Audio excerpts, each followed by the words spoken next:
안녕하세요. 이혼에 성공하고 혼자 살고 있는 평범한 싱글맘이에요. 사람 욕심이라는 게 끝이 없다는 말 들어보셨나요? 어릴 때부터 할머니께 그런 말을 종종 듣고는 했어요. 할머니께서는 그런 인간들하고는 아예 상종을 하지 않아야 사는 게 편해진다고 하시더군요.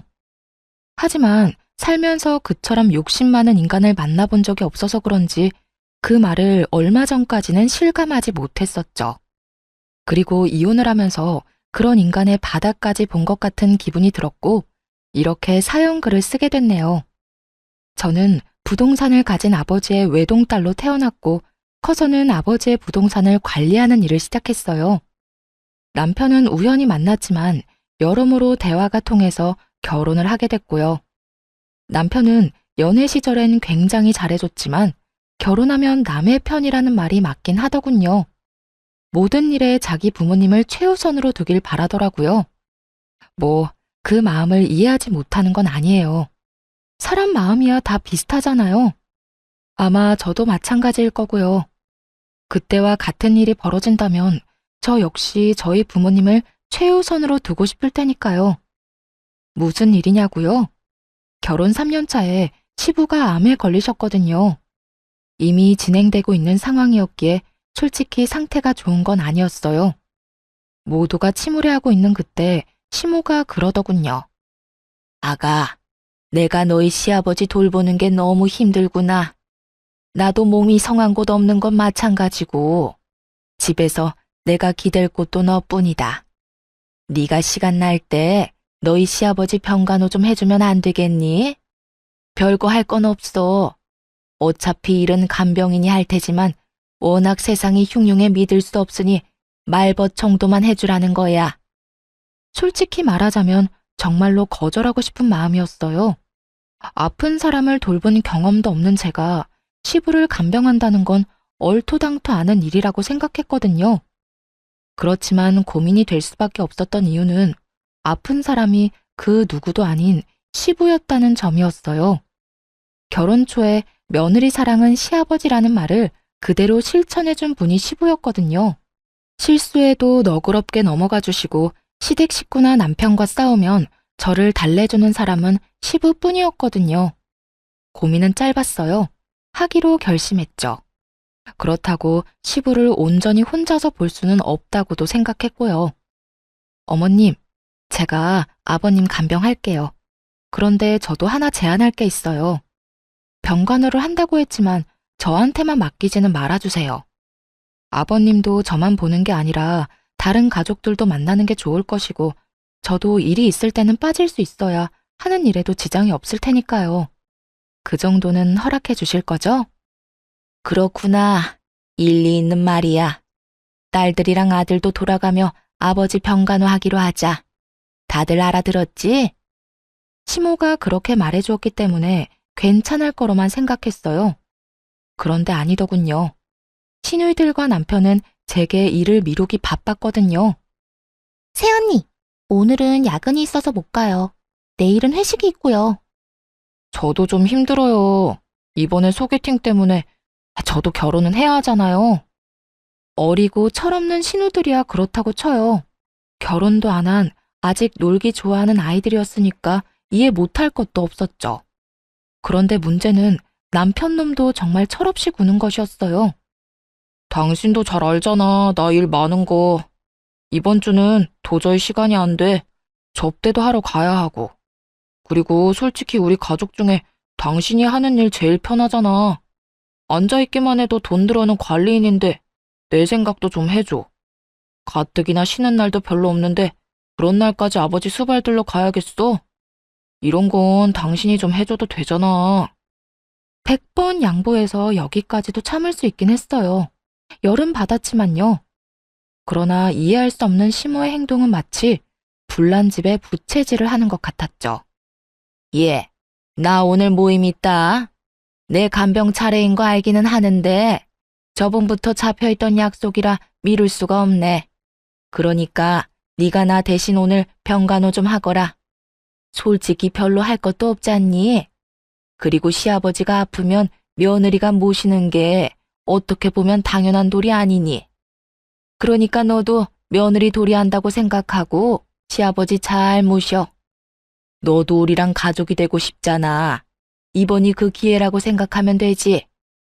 그런 말을 하며 제가 시부를 모시는 것을 정당화하려고 하더군요. 그렇게 장장 3년을 시부를 돌봤어요. 그 정도 기간이 제 한계였네요.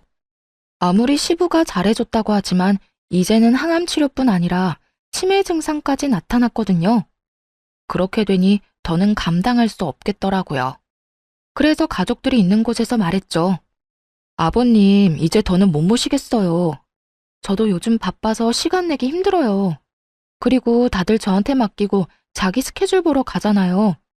제가 여태 모신 만큼 당분간은 다른 분들이 아버님 모셔주세요. 당신은 어떻게 그런 소리를 아무렇지도 않게 해? 갑자기 당신이 이러면 우리는... 그리고 아버지가 당신 많이 의지하잖아. 나라고 기분이 좋겠어? 하지만 당신, 아버님이 어떤 상태인지 요즘 제대로 본 건 맞아? 치매 증상까지 있으셔. 아직은 경증이라 멀쩡하신 시간이 많지만 앞으로 얼마나 더 나빠지실지 알 수 없다고. 하긴, 당신은 나한테 맡겨놓고 골프 접대하러 다니느라 몰랐겠지. 뭐? 영업하면 그 정도 할 수도 있는 거지. 그걸로 이러는 거야? 당신이야말로 아버지를 위해 이 정도도 못해? 하고 싶으면 가족들이 하면 되잖아. 아버님 가족들. 그 가족들이 아버님 안 돌보고 방치한 게 자그마치 2년이 넘어. 1년은 그나마 왔다 갔다 정도는 했지. 그런데 2년 동안 다들 어땠어? 나한테 떠맡기고 다들 밖으로만 나돌았잖아. 나도 이제 더 이상은 못해. 집에서 아버님 수발 들고 싶으면 당신이랑 아가씨들 그리고 어머님이 알아서 해. 예, 나까지 싸잡아 그렇게 말하면 어쩌니?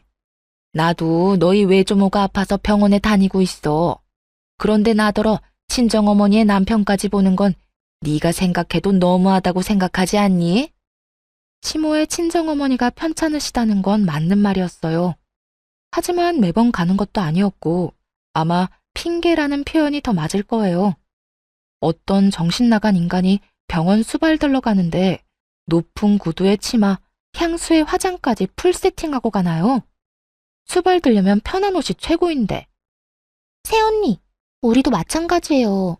저희 직장에서 일도 많고 쉬고 싶은 것도 있고 약속도 많아서 시간을 내고 싶어도 시간이 안 나는걸요? 언니가 좀만 더 아버지 돌봐주시면... 언제까지요? 대체 언제까지 저 혼자 아버님 수발 들어야 하는데요? 애초에 제가 병간호하겠다고 한 조건은 가족들 모두 함께 아버님 돌보는 거였어요. 그런데 지금 어떻죠? 저 혼자만 일주일 내내 보고 있잖아요. 아, 그래서 열받았다고? 상황이 이렇게 됐으니 당신이 어느 정도 희생은 해야 할 거 아니야. 여기 다 바쁜 사람들밖에 없는데. 희생이라고 했나요? 진짜 열받더라고요. 아니, 저는 뭐 일 안 하고 쉬는 사람인가요? 저도 건물 관리하려면 생각보다 바빴거든요. 남편은 제가 앉아서 돈이나 받으면 끝인 관리인이라고 생각한 모양인데 그거야말로 틀린 생각이죠. 언젠가는 아버지 부동산을 다 물려받을 테고 그걸 관리하는 법을 아버지에게 배우면서 일하고 있는 것과도 같았거든요. 열받아서 욕이라도 하려다가 좋은 생각이 났어요. 시부 병수발 초창기에 시부가 해준 이야기가 있었거든요. 그걸 이용하면 이 시댁이 뒤집어지는 꼴을 제대로 볼 수 있겠다 싶었죠. 그래? 알았어. 그럼 내가 계속 아버님 수발 들게. 기회를 주려고 해도 제 발로 차버리는데 어쩔 수 없는 거 아니겠어? 이렇게 이야기하니 시모가 의아한 눈으로 제게 물었어요. 기회라니, 그게 무슨 말이냐? 네, 아버님이 초반에 제가 수발드는 거 보시더니 고맙다고 사망보험은 수령인을 제 이름으로 해주고 싶다고 하셨거든요. 괜찮다고 말씀드렸더니 앞으로 당신 돌보는 사람에게 주시겠다고 하셨어요. 뭐? 그래서 너는 뭐라고 했는데? 제가 며느리이긴 하지만 피가 섞인 가족도 아니고 배우자도 아니잖아요. 그래서 부담스러워서 받지 않으려고 했는데 이러면 어쩔 수 없죠. 제가 아버님 옆에서 계속 눈도장 찍는 수밖에요. 이 말을 듣더니 시모와 신우들의 눈이 휘둥그레지더군요. 그러고는 순식간에 몸을 숙이며 말하더라고요. 예, 그런 일이 있었으면 미리 말했어야지. 앞으로는 네가 아버지 찾아오지 않아도 된다. 우리가 알아서 할게. 그래, 요즘 우리가 좀 무심하긴 했어. 앞으로는 예미가 아버지 옆에 꼭 붙어 있으마. 시모가 그렇게 말하자 신우들이 옆에서 아우성쳤어요. 엄마, 새치기 하는 게 어딨어. 우리도 아버지 볼 거야. 날짜 정해서 똑같은 시간만큼 보도록 해. 그거 아니면 절대 안 된다고. 일단 주말은 다 빼서 나 줘요. 나는 일하느라 바쁘잖아. 어머니랑 동생들은 일도 안 하는데 주말까지 붙어 있을 이유가 어딨어? 그러니까 무조건 주말은 빼줘야 해요. 네 동생들도 평일에는 일하지 않니? 그러니까 주말을 너희 셋이서 나누고 평일에는 내가 너희 아버지한테 가 있으마. 와이프가 있어야 마음이 안정되지. 아무것도 못하고 그저 시키는 대로만 하는 너희들이 가서 도움될 거 하나도 없어. 엄마가 아버지 독점하려고 하는 거죠? 그럼 일 마친 저녁 시간이라도 우리한테 줘요. 우리도 얼굴 도장 찍을 시간이 필요하다고요. 엄마 혼자서 다 차지하려고? 동생들 말이 맞아요. 어머니 혼자 다 차지할 생각이시면 잘 생각하셔야 할 거예요. 저희는 그렇게 못 놔둬요. 저희도 아버지 볼 권리가 있다고요. 남편 놈까지 그 보험금에 넘어가서는 권리를 운운하고 있는 꼴이 너무 웃겼어요. 속으로 진짜 소리내서 웃고 싶은 거 겨우 참고 있었네요. 그렇게 나한테 떠넘기려고 혈안이 됐던 네 사람이 이제는 서로 아버지 보겠다고 말다툼하는 것 자체가요. 사실 시부가 보험금 수령인 이야기를 한 건 맞아요. 하지만 해준다고 못박아 말씀하신 건 아니었죠. 게다가 중요하게 한 이야기도 아니었고 정말 딱 한 번 초반에 스치듯이 말하고 지나갔을 뿐이었어요. 하지만 그런 대화가 있었다는 것만으로도 네 사람이서 박 터지게 머리 쓰며 싸우더라고요. 서로 시부를 돌보겠다고 하는데 아우, 속에 막힌 돌덩이가 쑥 내려가는 기분이랄까요? 그렇게 수발드는 모임에서 드디어 한 발 빠지게 됐죠. 돈 앞에 장사 없다는 걸 깨닫게 되었네요. 그리고 이 시댁 인간들이 얼마나 돈에 환장하는지도 이때 알았고요. 그 이후로는 시부를 보러 간 적이 없네요. 문병 정도로 짧은 시간 다녀온 적은 있어도 제가 갈 때마다 시댁 식구들의 견제가 심해지는 통에 오래 있지도 못하고 바로 돌아와야 할 정도였죠. 편했어요. 이제 별다른 문제 없을 거라 생각하며 평온한 하루를 보냈어요. 그런데 제가 애를 낳고 쉬는 동안에도 아버지가 월급을 대신해서 용돈을 꼬박꼬박 챙겨주셨거든요. 그 용돈이 남편 월급보다도 많다는 걸 시모와 신우들이 알게 된 것이 화근이 되었고요. 친정아버지가 저 고생하는 거 보기 싫다고 사위인 남편에게 액수를 오픈해버렸거든요. 이 정도까지는 도와줄 테니 내 딸한테 무리시키지 말라고 으름장을 놨던 거죠. 뭐 그런 말을 들었다고 사람이 금방 바뀌는 건 아니었지만요. 대신 시모와 신우들의 눈이 바뀌긴 했죠. 예, 너 혹시 돈 좀 있니? 네 시아버지도 저렇게 아프고 내가 돈 쓸 곳이 있는데 돈 나올 곳은 없으니까 힘들구나. 혹시 돈을 좀 빌려줄 수 있어? 한 300만 원이라도. 많이 급하신가 보네요. 용돈으로는 감당하기 어려운 금액이기도 하고, 그런데 제가 그냥 빌려드릴 수는 없고 차용증을 썼으면 좋겠어요.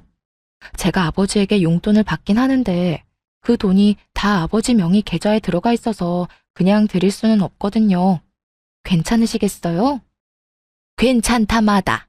차용증이야 얼마든지 써줄 수 있어. 그러니까 좀 부탁한다. 염치가 없다고는 생각한다만 그래도 이렇게 도와줄 사람이 옆에 있는데 대출이나 금융기관 돌아다니는 것도 웃기지 않니? 어차피 일을 안 해서 대출 금액도 안 나오겠고 말이지. 주절거리는 시모를 뒤로 하고 차용증을 써줬어요. 그런데 그 뒤로는 신우들도 와서 돈을 빌려가더군요. 웃긴 건 갚을 생각은 않고 계속 빌려만 가더라고요. 마치 ATM에서 돈 꺼내 가듯이 말이죠. 처음에는 별말 안 했어요. 차용증이라는 강력한 문서가 있었으니까요. 남편은 이걸 아는지 모르는지 별 생각이 없어 보였고요. 그렇게 시모와 신우 둘이 빌려간 금액이 2년 만에 1억 정도로 불어나더군요.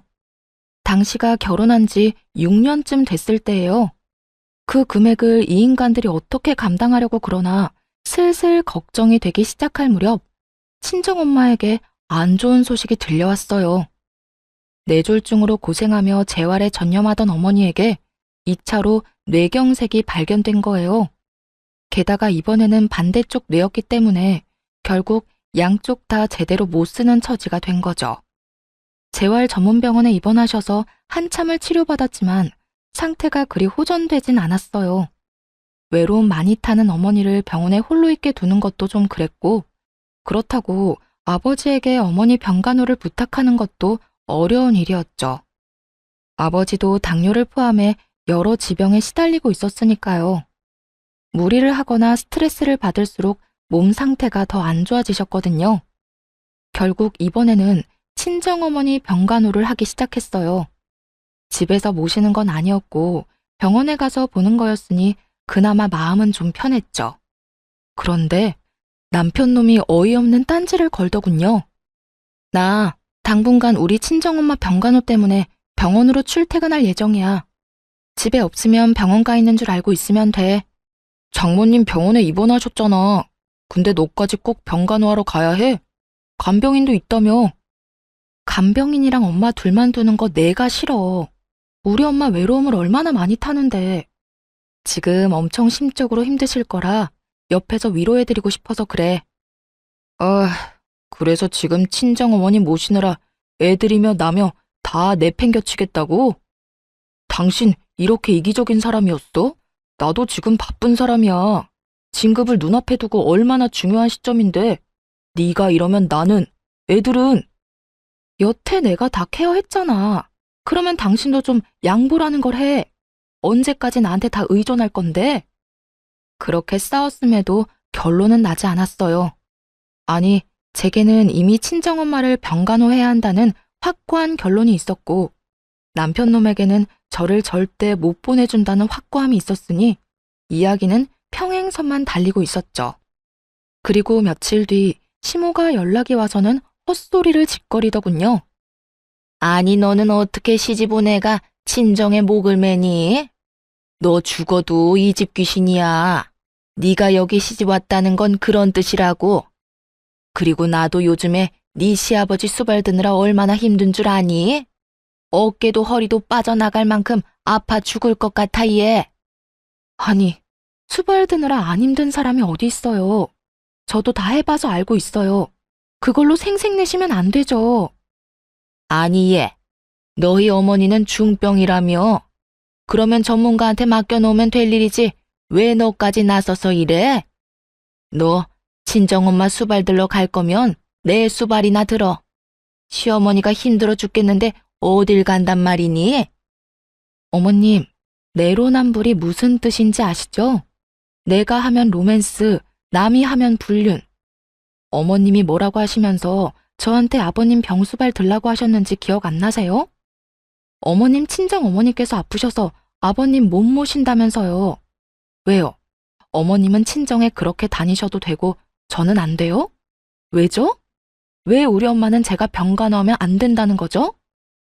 그렇게 말하니 시모도 말문이 턱 막힌 모양이었어요. 하지만 아마 시모는 친정엄마 수발 같은 거 든 적도 없었을 거예요. 대신 놀러나 다녔겠죠.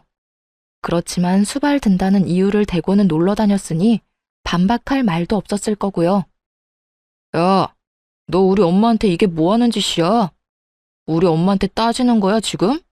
와, 너 진짜 웃긴다. 아버지 아파서 다들 아버지 모시느라 힘든데 어떻게 너 혼자 이렇게 태어내? 너는 왜 이렇게 이기적이야? 너도 우리 가족이라고. 우리 결혼한 거잖아. 그러니까 그러면 너도 내 가족이지. 우리 부모님 아파서 저러고 있는데 나한테 병간호도 못 가게 하는 게 남편이야? 그러는 네가 사위냐고. 웃기지도 않아? 보험금 탐나서 거기 붙은 인간들이 이제는 나 아버님 얼굴도 못 보게 하는데 태어나지 않을 건 또 뭔데? 뭐? 너 지금 말 다 했어? 넷이서 알아서 잘 모시고 있잖아. 나한테는 기회 줄 생각도 없으면서. 그리고 아버님 돌볼 정도로 건강한 어머님한테 내 수발이 필요하다고 생각해? 두 손 두 발 못 쓰는 우리 엄마는 왜 내 병간호조차 못 받게 하냐고 왜? 내가 친정엄마한테 간다니 그건 싫으니? 싫다는 게 아니잖아. 굳이 네가 장모님을 모실 필요가 있느냐는 거지. 왜? 아버님 수발에 육아 집안일까지 다 네 거 될까봐 걱정이야? 차라리 그런 이야기를 했으면 가사 도우미라도 붙여두겠다고 했을 텐데. 너 노선 진짜 잘못 잡았어. 나 묶어두려는 모양인데 그거 완전 꽝이라고. 이기적인 인간? 그거 너 이야기 아냐? 한바탕 화를 내고는 시댁에서 혼자 나왔어요. 있어봐야 좋은 소리 들을 것도 없고 열만 받았을 테죠. 그리고 저 인간들은 지금 자기들이 뭘 잘못하고 있는지도 몰랐어요. 제가 성격도 모르고 있었고요. 저는요, 한 번 아니다 싶으면 영원히 아닌 사람이거든요. 인내심이 많은 것은 착해서가 아니라 한 번 결정하면 인연을 확 끝내버리기 때문에 기회를 여러 번 주는 것이라는 걸 저것들이 모르고 있었다는 거죠. 그래서 이참에 끝을 내주기로 했어요. 그 길로 친정엄마가 입원한 병원으로 갔고 외박계를 신청했죠. 이미 급성기는 지나셔서 외출 정도는 가능한 상태였지만 혹시나 모르니 능력 있는 간병인까지 한 명 고용해서 집으로 모셨어요. 그리고 안방에 친정엄마를 모시고 방에 있던 남편 물건은 모조리 작은 방으로 다 던져버렸네요. 저녁에 남편이 집에 오더니 그 상황을 보고 경악을 금치 못하더군요. 그러면서 저를 작은 방으로 끌고 오더니 문을 닫고 한바탕 소리를 질러댔어요. 당신 설마 장모님 여기까지 모셔온 거야? 도대체 무슨 생각인데 왜 이렇게까지 해? 병원 가지 말라고 한 게 그렇게 화날 일이었어?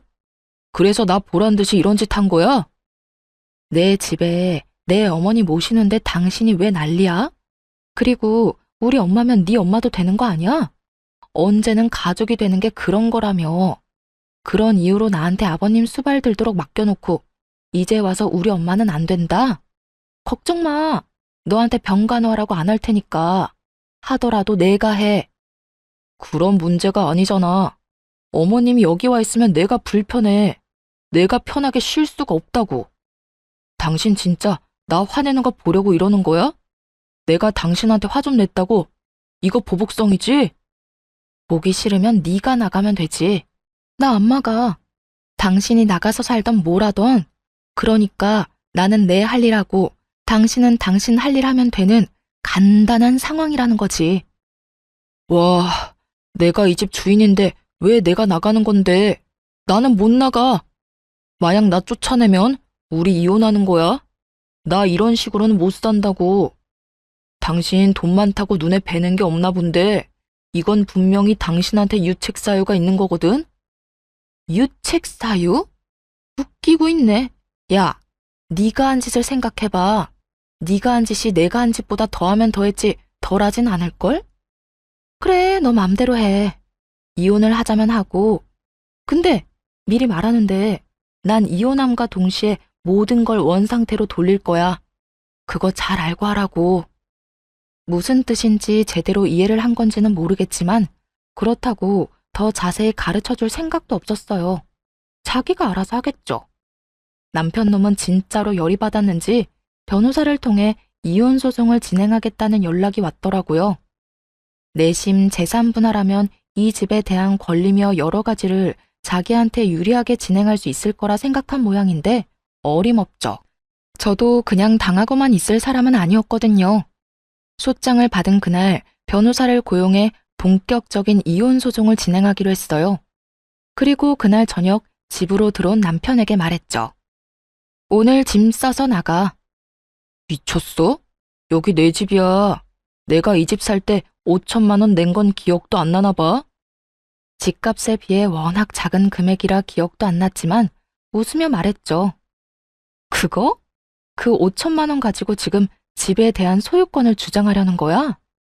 근데 어쩌나? 내가 그렇게 인정해주고 싶어도 일단 계산이 끝나지 않으면 인정해줄 수가 없거든. 그 말과 동시에 시모와 신우가 빌려간 돈에 대한 차용증을 남편 앞에 뿌려줬어요. 바닥에 떨어지는 서류들을 보며 남편 놈은 처음에는 이게 뭔가 하고 쳐다보더군요. 그리고 이내 그것이 차용증이라는 걸 알아보더라고요. 그리고 그 돈을 빌린 사람이 자신의 어머니와 두 동생들이라는 것도 알게 됐죠. 그거 당신 어머님이랑 당신 동생들이 나한테 빌린 돈이야. 아니, 따지면 우리 아버지 통장에서 빌려간 돈이지. 금액 다 합쳐보면 1억 넘으니까 이 돈 지금 당장 상환할 거 아니면 지금 이 집에서 나가야 할 건 너야. 그게 무슨 말이야? 난 이 집에서 못 나가. 아니, 안 나가. 내가 이 집 살 때 5천만 원 분명히 해왔다고. 그만큼은 나도 이 집에 있을 권리가 있지. 네가 뭔데 나가라 말아야? 그리고 이건 내가 빌린 게 아니라 우리 가족들이 빌린 거잖아. 내가 그걸 갚아야 될 이유가 있어? 당연히 있지. 이거 받아갈 때 계좌가 네 명의 계좌였거든? 어머님이 쓰시는 계좌. 그리고 이거 기한이 언제까지인지는 알아? 우리가 혹시라도 갈라서거나 이혼하게 될 경우에는 즉시 상환이라고 적혀 있어. 너와 내 결혼이 이 차용증에선 가장 중요한 거라고. 뭐?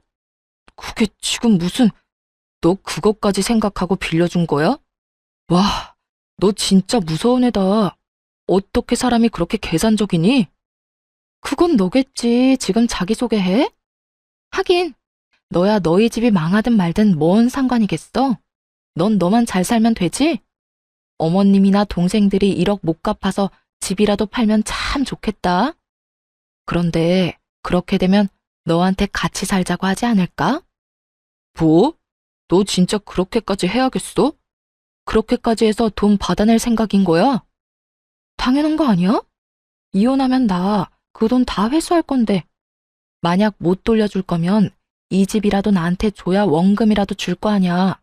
아니면 이 집에 대한 5천만 원 주장하고 1억을 다 갚으려고? 난 뭐 그것도 괜찮아. 1억이 어디서 나오느냐가 너한테 문제지 나한테 문제겠어? 남편 놈은 얼굴이 시뻘개져서는 이게 도대체 무슨 말이냐며 난리를 치더군요. 남편 놈이 화를 내거나 말거나 짜증을 내거나 말거나 남편 짐부터 다 꺼냈어요. 그리고 거실에 차곡차곡, 아니 내팽개쳤죠. 남편은 그런 건 관심도 없는지 차용증부터 확인하더군요. 그게 진짜인지 확인하고 싶었던 모양이에요. 아니 그런데 설마 가짜를 들이밀었겠어요? 물론 원본이 아니라 사본이긴 했죠. 원본을 보여줬다가 무슨 일이 일어날 줄 모르니까요. 남편 놈은 거기에 찍힌 시모와 신우의 도장, 그리고 사인까지 확인한 뒤에야 정말로 당황하기 시작하더군요. 그러더니 황급히 주머니를 뒤져 시모에게 전화를 걸더라고요. 엄마 왜 우리 와이프한테 돈을 빌렸어? 그것도 다 합쳐보니까 1억이나 되잖아. 1억? 무슨 소리니? 나는 그만큼 많이 안 빌렸어. 내가 빌린 건 한 3천만 원인가 4천만 원인가 그 정도밖에 안 되는데 무슨 1억이니? 엄마뿐만이 아니라 동생들도 와이프한테 돈을 빌렸던데 세 사람이 우리 와이프한테 빌린 돈이 자그마치 1억이야 1억. 이 돈 어떻게 할 거야? 어떻게 하긴 뭘 어떻게 해? 야, 며느리 돈이 네 돈이야. 그래서 빌린 거지. 너희가 이혼 안 하고 잘 살기만 하면 안 갚아도 되는 돈이잖아. 나 죽으면 내가 사는 집으로 대신해서 갚든지. 어차피 이거 다 너한테 유산으로 내려갈 거잖니. 엄마는 그렇게 어렵게 생각 안 해. 왜? 네 마누라가 그 돈 갚으래? 아 진짜. 엄마는 내 인생에 도움이 하나도 안 돼. 그렇게 돈을 빌리면 어떡하냐고. 동생들도 마찬가지야. 엄마가 돈 빌리니까 동생들도 돈 빌렸겠지. 그럴 땐 엄마가 따끔하게 얘기해야 되는 거 아니야? 왜 남의 돈을 자기 돈처럼 빌렸어? 왜 나한테 화를 내고 난리니? 아니, 무슨 일인데? 무슨 일 때문에 지금 그거 가지고 전화해서 엄마한테 이러는 건데? 나 지금 집 뺏기게 생겼어. 나 이 집 5천만 원이나 주고 그나마 지분을 가지고 있었는데 그거 다 뺏기게 생겼다고. 지금 빈털터리로 쫓겨나게 생겼어. 아니, 빚만 5천만 원 생긴 거라고. 아니, 네가 왜 쫓겨나? 너 며느리랑 싸웠니? 그래서 그래? 그것 때문에 며느리가 너 보고 집 나가래? 내가 이혼하자고 했어. 장모님 모시고 집에서 산다는데 난 그거 싫다고 장모님 데리고 오면 집 나가겠다고 했지. 그리고 이혼할 거라고도 얘기했고. 근데 와이프가 정말로 장모님을 모시고 왔더라고. 그래서 내가 이혼 전문 변호사 사서 소장 보냈거든. 아니 뭐? 그래서 지금 이혼을 한다고? 아, 몰라. 나더러 빈털터리로 이 집에서 나가야 된다고 하면서 사형증을 들이밀잖아. 도대체 엄마랑 동생들은 사고를 얼마나 친 거야? 나 몰래 돈을 왜 이렇게 빌렸냐고. 지금 당장 돈 모아서 1억 갖고 와. 나는 그거 내고 이 집에 대한 소유권 주장해야 되겠어. 재산 분할도 하고 내 돈은 받아야 될 거 아니야. 예, 갑자기 그런 큰 돈이 어디서 생겨? 이 한밤중에. 엄마가 1억이 있었으면 돈을 빌렸겠니? 이혼하지 말고 버텨. 그냥 잘못했다고 무조건 빌어. 그리고 뭐 장모님이랑 좀 같이 살아도 되지. 1억 안 갚는 대신에 그 정도 할 수 있잖아. 엄마, 내가 싫다고. 나 어른들하고 같이 사는 거 힘들어서 못해. 신경 쓸 게 얼마나 많은지 알아? 몰라. 난 모르겠으니까 엄마한테 이야기하지 마. 네 동생들한테 얘기해서 5천만 원이라도 빌릴 수 있는지 알아보든지. 엄마는 돈 나올 구석이 없어서 네 와이프한테 돈 빌린 거야. 그러니까 나한테 이런 식으로 다그치지 마. 네가 능력이 있었으면 엄마가 네 와이프한테 그랬겠니? 따지고 보면 다 네 탓이지. 어쨌든 엄마한테는 돈 달라고 얘기하지 마. 알았어? 그렇게 시모는 차갑게 전화를 끊어버리더라고요. 남편이 두 여동생에게 전화를 했는데 그 전화들도 남편에겐 그리 좋은 소식이 아니었죠. 오빠는 도대체 무슨 일을 그런 식으로 해? 세연이한테 무조건 잘못했다고 빌어. 알았어? 나 그 돈 솔직히 말해서 갚을 생각 없이 빌린 거란 말이야. 세연이가 워낙 돈이 많잖아. 그래서 빌린 건데 오빠야말로 이렇게 사고를 치면 어떡해? 야, 넌 나한테 할 말이 그거밖에 없어? 넌 뭔데 내 와이프한테 돈을 왜 빌린 건데? 당장 돈 다 갖고 와. 너 가지고 있는 거 다 팔아서라도 가지고 오라고. 네가 가지고 있는 명품들. 미쳤어? 그건 내 목숨이나 똑같아. 무조건 새언니한테 빌기나 해. 빈털터리로 이혼당하지 말고. 그리고 오빠 이혼해도 나 그 돈 못 줘. 오빠가 다 갚아야 한다고. 너 미쳤구나. 네가 빌린 돈을 내가 왜 갚아? 네가 갚아야지. 거기에 다 적혀있어. 내가 못 갚으면 오빠가 갚아줄 거라고. 그건 무효야. 내가 차용증 쓰는 자리에도 없었는데 왜 내 이름을 팔아? 몰라. 법적인 건 모르겠고 그렇게 됐으니까 오빠가 알아서 하라고. 그렇게 전화를 끊고서야 남편 놈은 약간 제정신이 돌아왔나 보더라고요. 화가 나서 이혼 소장을 보낼 때랑은 딴판인 얼굴로 그러더군요. 여보, 미안해. 내가 말이 좀 심했던 것 같아. 사실 그렇지. 우리 아버지도 모시라고 했는데 당신 어머니 못 모시게 하는 것도 말 안 되는 일이긴 하지. 내가 요새 너무 스트레스 많이 받아서 잠깐 돌았었나 봐.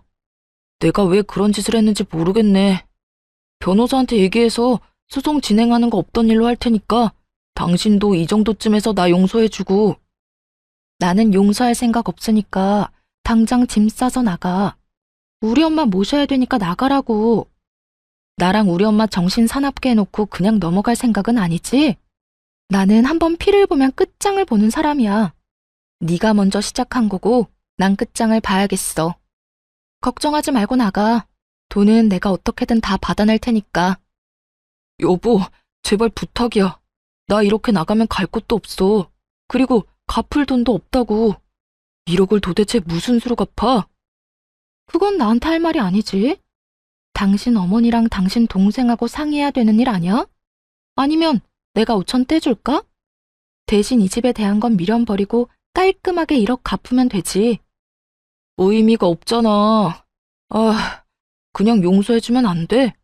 내가 그냥 잠깐 정신 나갔다고 생각하고 앞으로 당신한테 바짝 엎드려서 살게. 이렇게 빌게, 제발. 빌 거 없고 그냥 나가기만 하면 돼. 이혼 서류 다시 보냈을 때 확인했고, 우리도 차용증 관련해서는 증거자료 소명할 테니까 그렇게 알아.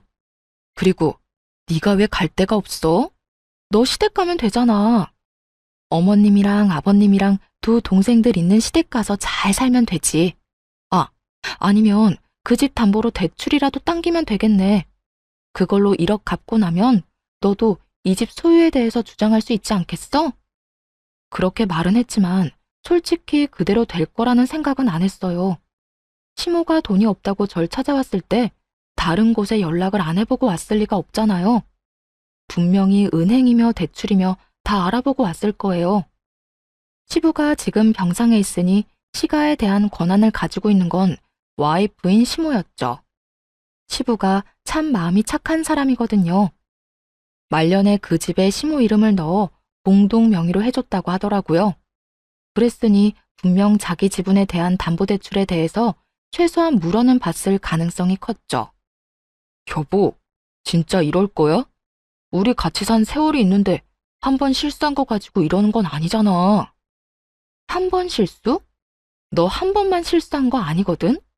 나한테 여러 번 실수했어. 그간 내가 참아준 거고. 내가 왜 참아줬는 줄 알아?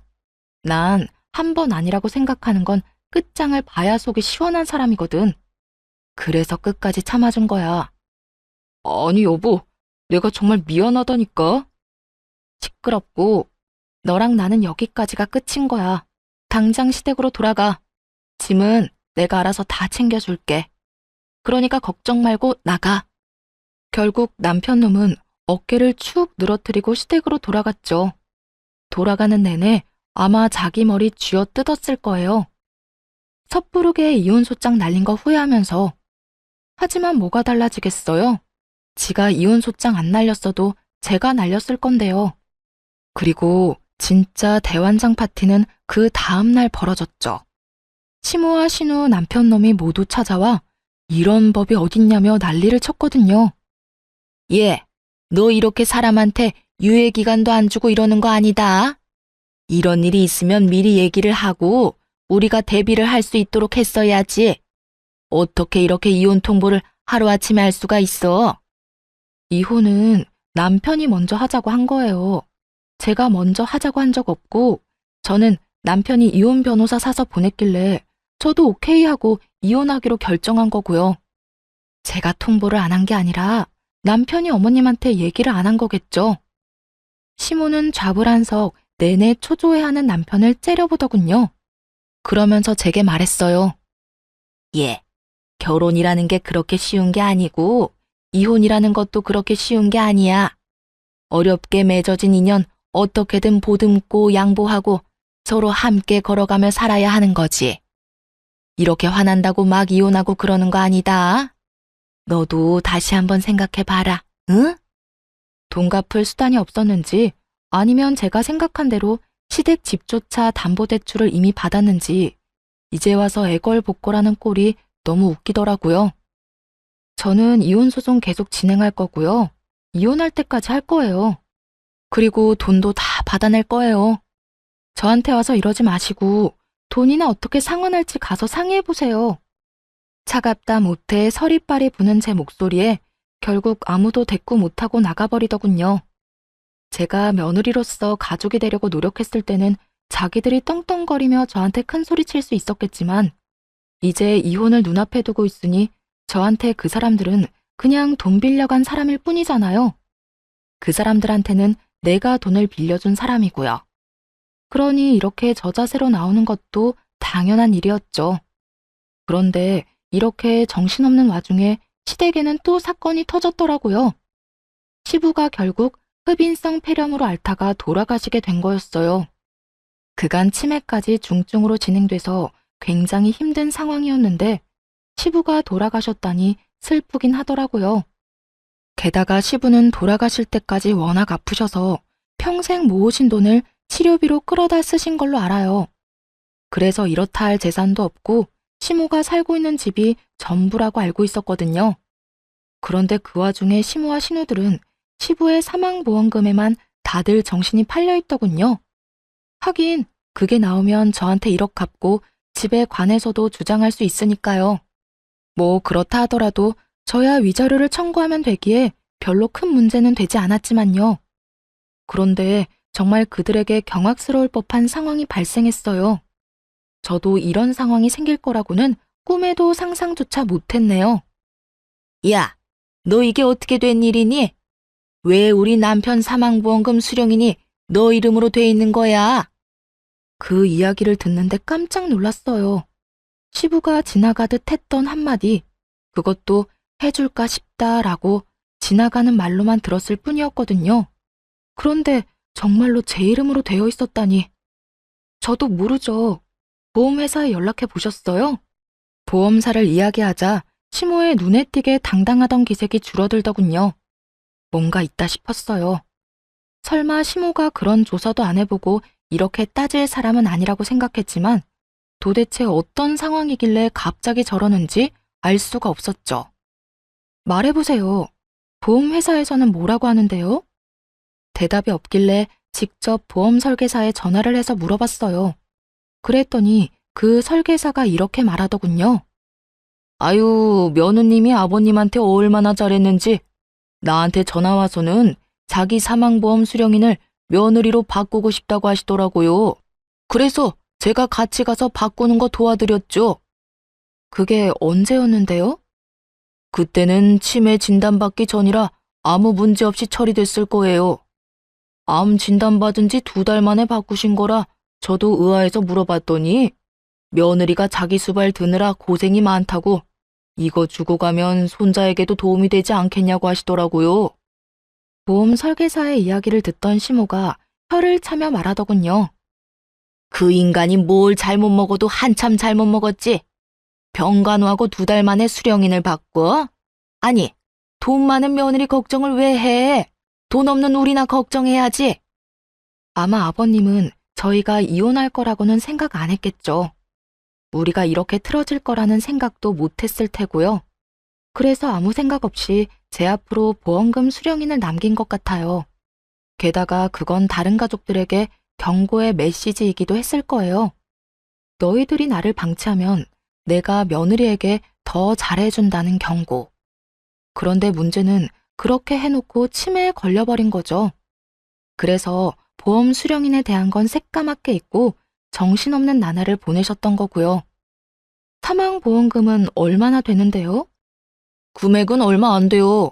1,000만 원 정도예요. 사망보험금이 1,000만 원밖에 안 된다는 말을 듣고 한숨이 나왔어요. 그 돈으로는 이 사람들 급한 불도 못 끌 거였거든요. 금액을 알고 나니 시모와 신우의 표정이 안 좋아졌어요. 그 1,000만 원을 받아봤자 세 발에 피었으니까요.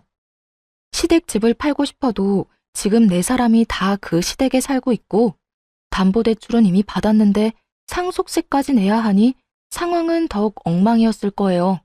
결국 닭 쫓던 개가 지붕 쳐다보는 상황이 되어버렸죠.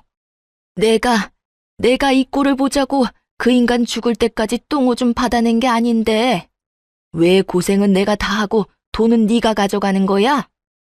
그걸 저한테 물으시면 어떡해요. 아버님한테 여쭤봐야죠. 당신이 우리 아버지 꼬셔서 보험금 수령인 당신 앞으로 해달라고 한 거 아니야? 그 1,000만 원 때문에? 우리 집 돈 많거든? 어이가 없어서. 아니 그리고 어차피 아버님이 이거 주신 것도 금액이 얼마 안 되니까 나한테 남긴 거겠지. 이걸로 애들 학교 보낼 때 보태라고. 난 그렇게 할 생각이니까 다른 할 말 없으면 가보세요. 다 알아보고 왜 여기 와서 난리야? 아, 우리 진짜 완전 망했어. 너 하나 때문에 이게 지금 무슨 꼴이니?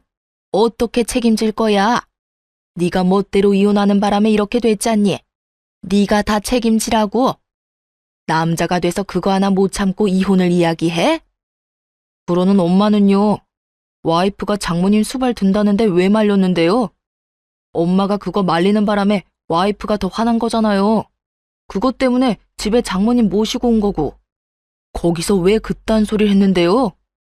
세 사람이 악에 받쳐 자기들끼리 치고받고 아주 난리가 났더군요. 결국 아무것도 얻지 못하고 떠나는 그들을 보며 그들이 떠난 후 진짜 박장대소했네요. 와, 진짜 아버님께 감사하더라고요. 그 돈은 아버님 손주에게 그대로 물려주려고 생각했죠.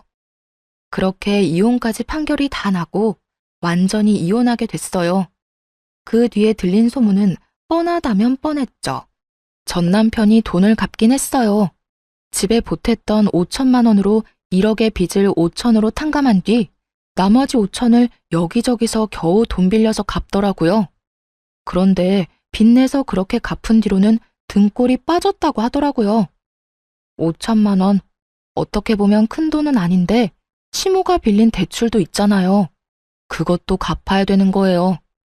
결국 대출 2개를 엎게 된 전 남편 놈은 이 시댁에서 돈을 버는 유일한 일개미였죠. 그런 전 남편 놈에게 시모와 신우는 일도 안 하면서 돈이나 달라고 짹짹대는 바람에 결국 전 남편 놈은 집에서 나가 자취를 하고 있다고 해요. 욕심. 그 끝없는 욕심 때문에 전 남편 놈은 망했고 지금도 영원히 고통받고 있는 중이었죠. 시모와 신우들도 그 죗값을 치르고 있고요. 예전만큼 풍족하게 살고 있지 못하니까요. 저는요, 가끔 우울한 생각이 들거나 기분이 안 좋을 때는 이때의 일들을 떠올리면서 기분 전환을 하곤 해요. 정말 뒤통수를 제대로 친 기분이라 속이 시원했으니까요. 게다가 재미도 있었고요. 어떠셨나요? 여러분에게도 재미있는 이야기가 됐으면 좋겠네요. 모두들 행복한 시간 보내세요.